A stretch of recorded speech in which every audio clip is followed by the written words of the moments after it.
And welcome back to the Link to the Past playthrough.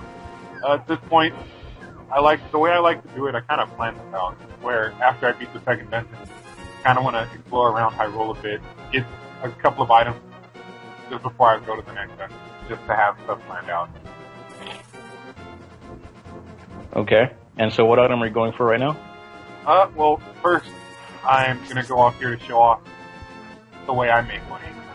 You pick up this stone here, you can go inside. Pretty much, you go inside, you draw the pot, you get about 50 rupees, you leave, you come back in, just keep doing that over and over again. But, yeah.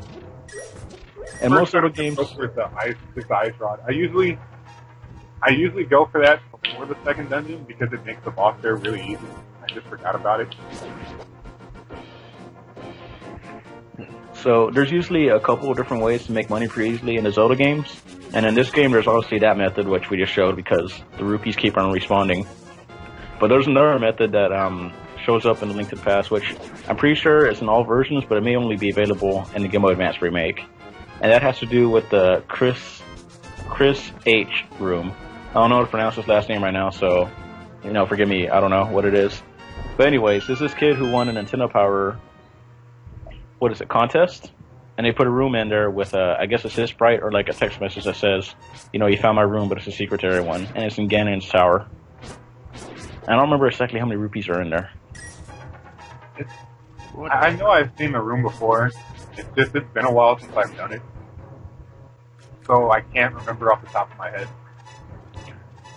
I'm sorry, it's a little off topic, but that's a little off right now. You're just walking through the edges right there like that.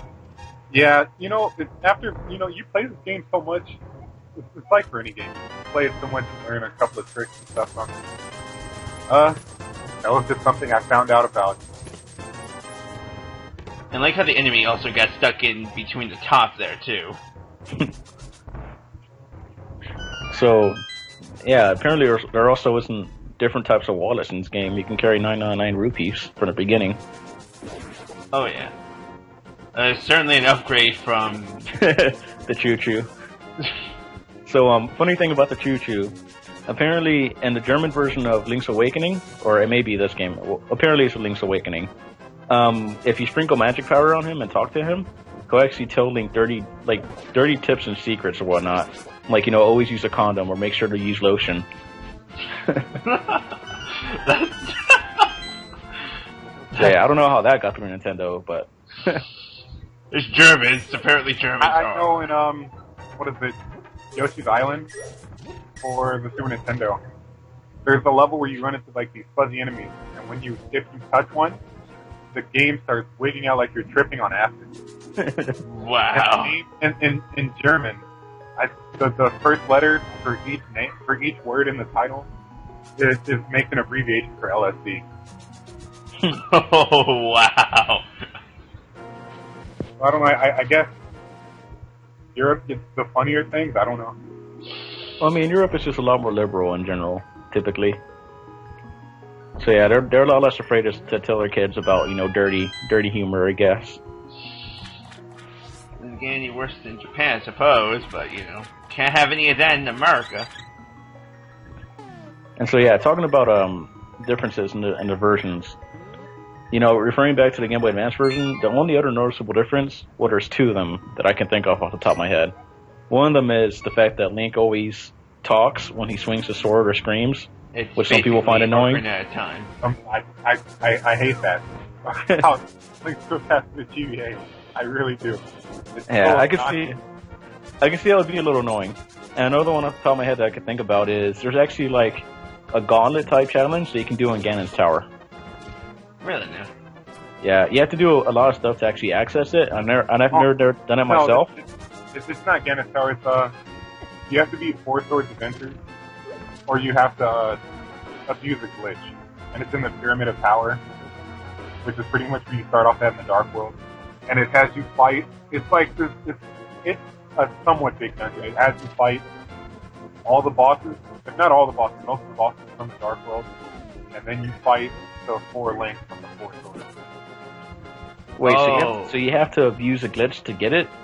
You either Why would it make you have to use a glitch? you either beat Four Swords Adventures, you have to abuse a glitch so that way you can walk through. Because if you try to go in, he'll say, there's a guy blocking, he'll say something about needing to beat Four Swords. But you can abuse a glitch so that you can walk right past it. Oh wait, but if you beat Four Swords, then it's open without the glitch, is what you're saying. Yeah. Okay, that's what I say, well then that's stupid. Why would it go through all trouble making a dungeon that big and then... Oh no, yeah, no. Hey, look at this dungeon you can't play. It's really cool. You know, you really wish you could play it. Fooled you. And so yeah, these are Zoras. You know, Zoras have actually surprisingly been present since the first game, but they haven't made... You know, there's only about one enemy I could think of. Well, is there any enemy that's been in every Zelda game? The Altoroks? Actually, I think Yeah. Actually, yeah, they might not have been in a couple of games. I'm not sure. No, they should have been, because, I mean, I think from the beginning it's 1, and I know they're in 2, that's for wait, sure. Okay, what are the red things? Are they Altoroks or are they Deku Scrubs? They're Octoroks. Yeah.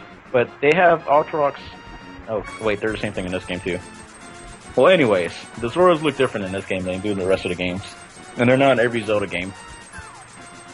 Redesign's kind of crazy. And I really think about it, I think most of... Well, not most. Were they in Twilight Princess? You know, I haven't played that game in so long, I don't even remember. Yeah, that game left such a small impression on me, I can't really think off the top of my head. Because, I mean, I really think about it, and Majora's Mask, they weren't... Well, no, actually. Well, Majora's Mask, there weren't that many. And that's what... They weren't really that much in general, I suppose. But that's when they weren't, you know, enemies. That's Ocarina of Time was the first game where they weren't enemies. No, I find it really weird, because in all the 2D Zelda games, Link can't swim. That's actually true. And in like the 3D Zelda, you can automatically swim. But in games that come out past the 3D games like Minish Cap and the Oracle games, they came out past Ocarina of Time and stuff like that. But he can't swim in those either. Still can't swim, yeah. Like a 2D staple that Link can't swim and he needs something to swim. I have no idea what the logic is. It's Nintendo logic. Yeah, well, what is it? The Link's Adventure is the only game where... I think it's the only game where Link can jump at will without an item. That's actually true. Though it's another game where he can't swim as well. Yeah, except for in that game, swimming kills you. Well, that in case you guys can't tell, and in case you guys are kind of, you know, uninformed, Zelda 2 is a pretty difficult game. Very, very difficult.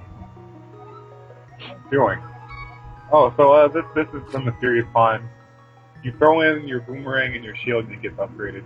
I don't know why I threw the arrows in. I don't know what I was thinking. Good example of showing that any other thing won't work. Yeah, so in this game, you upgrade... Well, you get to upgrade certain items, but to upgrade those items, you have to throw them in different ponds. Yeah. That's something they do bring back in a few later games. Like I know they did that in Four Sword Adventures. And so yeah, you can use those whirlpools if a sword isn't in them to teleport around the map. But they teleport pretty randomly, so unless you have it memorized, you're going to be referring back to your map a couple times. Kind of like you see right there. I don't look at my map, and I was pretty sure I knew where the warp was going to take me. But I guess I just needed to make sure.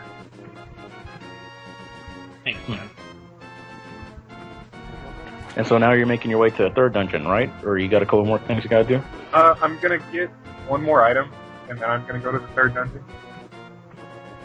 It's just the way I like to do it. I usually, if there was a way where you could get everything before the third dungeon, I would. But I like to do it this way, where I get mostly everything before the third dungeon. And I do the third dungeon, get the rest of the stuff, and then go through the second half of the game, technically. So this is kind of weird. You randomly swim under a bridge, there's a hobo there, and he gives you a bottle. And apparently he knows who you are, but there's really no reference to who he is, really. Okay, I can sort of see that, because Link apparently is an outlaw now, because they frame him for kidnapping the princess, even though she's hiding there in the church in plain sight. But what I think is kind of funny is like, hey, you're in a lot of trouble. Here's a bottle. I guess. I mean, Kind of you know, like if a guy offered me a bottle, I don't think I'd take it. But it's a magic bottle. Like, okay.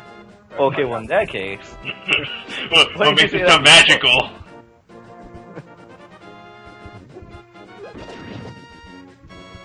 Wait, you can kill them that way? Holy crap! Yeah, you know, Yeah. there's ways you can kill them. Just you have to make sure you don't get hit.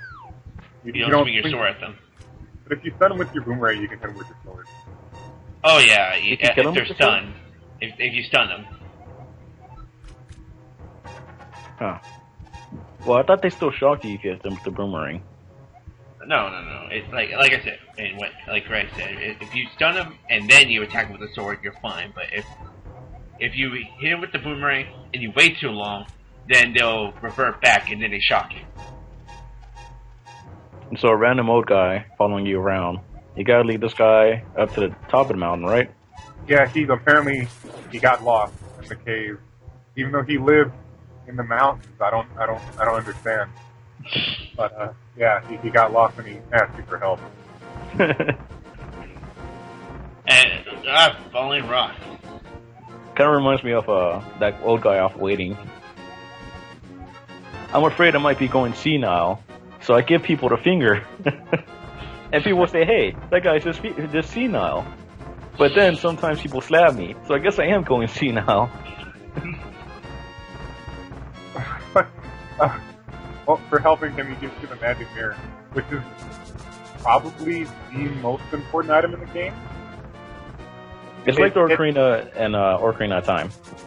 That's really helping. Yeah. Well, no, I wouldn't say like the Ocarina, but it becomes very useful. Pretty much right here you can see as Link turns into a bunny because Bunny! And this is the only instance where you'll see him turn into a bunny. And the only time you hear this music, which is like one of the best tracks in the game.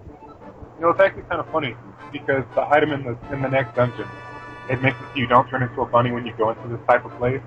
But my first time through, I didn't get the item and I didn't really pay any attention to it.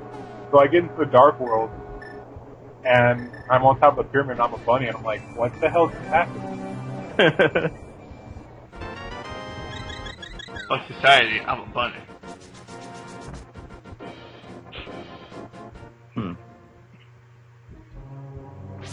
Alright, so now we made it to the third dungeon.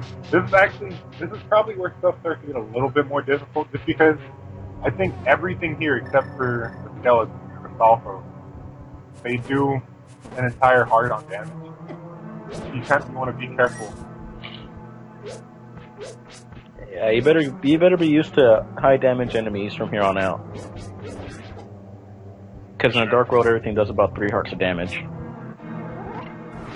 Yeah, you know, like I said, most of the time this comes from my first time experience in the game, but when I first got into the Dark World, I was really freaked out by how much damage I was taking.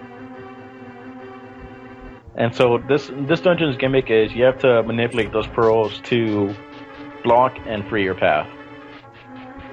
Yeah. So not too difficult, but you know, you still need to pay a little bit of attention. It was kind of weird because in this first dungeon, it was the first dungeon that shows you the block switching function.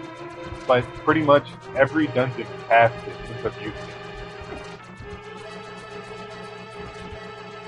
And so yeah, these little tiles, you can kill them with your sword. You could also you're supposed to either evade them or hit them with your sword, but those are really your only 2 options. And you have to wait until each of them are until the room's basically empty of them. And you see, you get a nice little Space Invaders design. That's exactly what I was just about to say. I thought it was a skull, but okay. A very, very... You shall go left, and then right, and then switch directions. And then go left and right, slightly faster. It sounds like the boss. Well, it's from Futurama. When the aliens invade. Oh yeah! Commander, what shall we do now? We shall go down, and then left, and then right. and then switch directions, and then go, whoa. Switch directions. Yeah. One of the It dropped down one level. Here is that if you use it in a dungeon, it'll take you back to the beginning. I actually didn't even know about that function. Shows how much I know about this game, though. Actually, these enemies you actually kill with the pot, right? Yeah, this is kind of where you can see how strong a pot is, because it takes 3 hits with your sword to kill one, or one And a one knockback. Let's not forget the knockback. That's for sure. As you'll see later, a knockback is your worst enemy in this dungeon. You're gonna see why in a couple minutes. Very painfully annoying. And so are these guys. They're not that bad if you can just place yourself in the right position. Well, not right now, but you'll see them later in the game, and in later dungeons it can be annoying. Well, once you run into the red version, then it's really annoying. Because I think the red ones, they can't die, but they take a whole lot more hits, right? The red ones can die. They just take a lot more hits.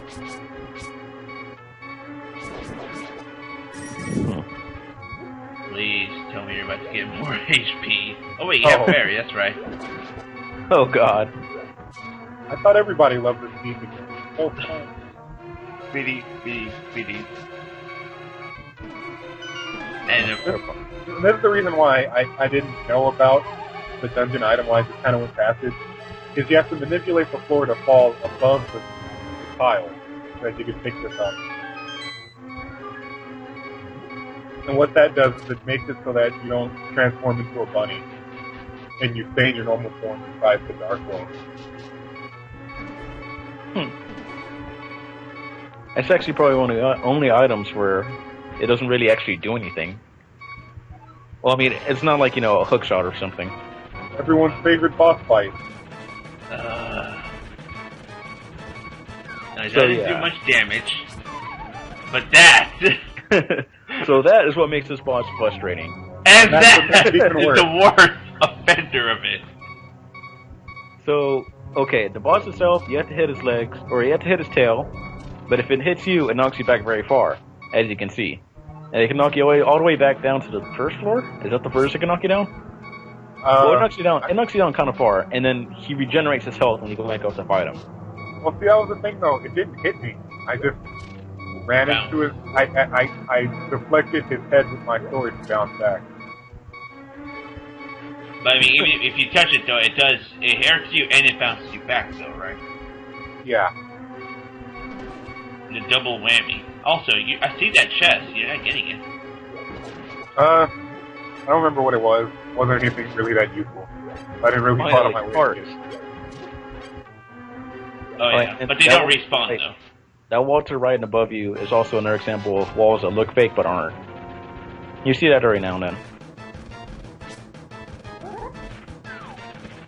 A good way to tell if a wall's fake or not is to actually hit the wall with your sword and see if it makes a hollow sound as opposed to, I guess, a full sound. Oh god, he almost knocked you out again. Knock.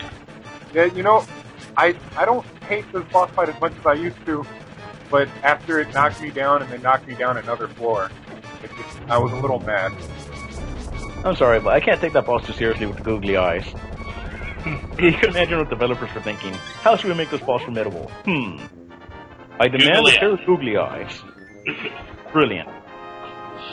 Alright, so we want this boss to have terror. How should we do that? I got it. Let's add a whole bunch of dirt.